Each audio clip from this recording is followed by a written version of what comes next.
জানবো, ঠিক আছে? দেখো নাউন কাকে বলে, আগে আমরা নাউন কাকে বলে। কোন ব্যক্তি, বস্তু, স্থান, প্রাণী, পদার্থ ইত্যাদি নাম বুঝালে তাকে কি বলে?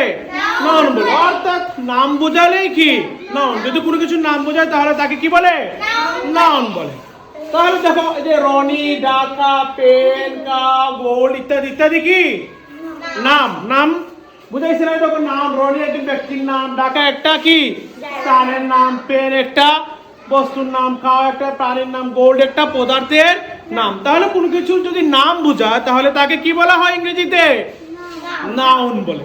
তাহলে নাউন কত প্রকার? নাউন হচ্ছে মোট কত প্রকার?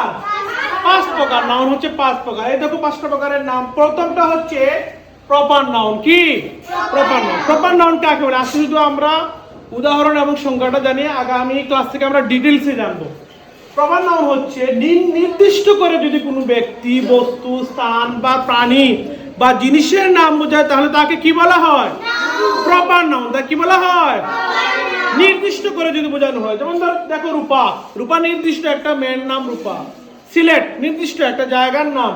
তারপর পদ্মা নির্দিষ্ট করে, অনেক নদী আছে কিন্তু শুধু পদ্মার কথা কি হয়েছে বলা হয়েছে। দিকাও অনেক গরুর মধ্যে একটা নির্দিষ্ট করে একটা গরুর কথা বলা হয়েছে। অর্থাৎ নির্দিষ্ট করে যদি বোঝানো হয় তাহলে তাকে বলা হয় কি? Proper noun. গেল প্রপার নাউন। 2 নম্বর দেখো কমন নাউন। কমন নাউন মানে হচ্ছে সাধারণ নাম। অর্থাৎ একই শ্রেণীর যে সাধারণ নাম যদি বোঝায়, অর্থাৎ এক জাতীয় সবকে আলাদা করে না বুঝিয়ে একসাথে বোঝায়। যেমন বয়, বয় অর্থ কি? বয় অর্থ বালক, বালক সব বালক বোঝানো হয়েছে। গাল, গাল অর্থ কি? বালিকা, সব বালিকাকে একসাথে বোঝানো হয়েছে। টিচার মানে কি? শিক্ষক, সব শিক্ষককে একসাথে বোঝানো হয়েছে আলাদাভাবে না বুঝিয়ে। এজন্য এটা হচ্ছে কি কমন নাউন। অর্থাৎ একই শ্রেণীর কি সাধারণ নাম বোঝালে তাকে বলি আমরা কমন নাউন। তারপরে দেখো কালেকটিভ নাউন। কালেকটিভ নাউন হচ্ছে কোনো ব্যক্তি, বস্তু, প্রাণী ইত্যাদির সমষ্টিকে যদি বোঝায় তাহলে তাকে বলা হয় কালেকটিভ নাউন। দেখো ফ্যামিলি, ফ্যামিলিতে আমরা মা, বাবা, ভাই, বোন, চাচা, চাচি সবাই থাকে না? এজন্য এটাকে কি বলা হয়? অনেকের সমষ্টিতে ফ্যামিলি। এজন্য ফ্যামিলি হচ্ছে কালেকটিভ নাউন। এরপরে দেখো টিম। টিমে কিন্তু অনেকজন মেম্বার থাকে, সদস্য থাকে। বেশ কয়েকজন মিলে একটা টিম কি হয়? গঠিত হয়। আর্মি, আর্মিতে অনেক সদস্য থাকে, বেশ কয়েকজন সদস্য নিয়ে আর্মি গঠিত। এবার দেখো ক্লাস। ক্লাসে কি একজন স্টুডেন্ট থাকে? ক্লাসে অনেক স্টুডেন্ট নিয়ে একটি কি হয়? ক্লাস গঠিত হয়। তাহলে যদি কোনো ব্যক্তি বা বস্তু ইত্যাদির কি সমষ্টিকে কি বলা হয়? কালেকটিভ নাউন বলা হয়। আচ্ছা 4 নম্বরে দেখো ম্যাটেরিয়াল নাউন। ম্যাটেরিয়াল নাউন কাকে বলে? কোনো বস্তু বা পদার্থের নাম। যদি কোনো কিছু দ্বারা কোনো বস্তু বা কোনো পদার্থের নাম বোঝায় তাকে বলা হয় কি? Material noun. যেমন দেখো ওয়াটার। ওয়াটার কি নাম? একটি পদার্থের নাম, পানি। তারপরে হচ্ছে গোল্ড। গোল্ড কি? একটা স্বর্ণের নাম। স্বর্ণের নাম না?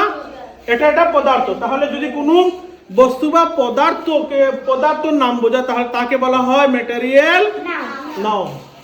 5 নম্বরে অ্যাবস্ট্রাক্ট নাউন। অ্যাবস্ট্রাক্ট নাউন হচ্ছে এমন নাউন দেখা যায় না, দেখা যায় না, ধরা যায় না, শুধু কি করা যায়?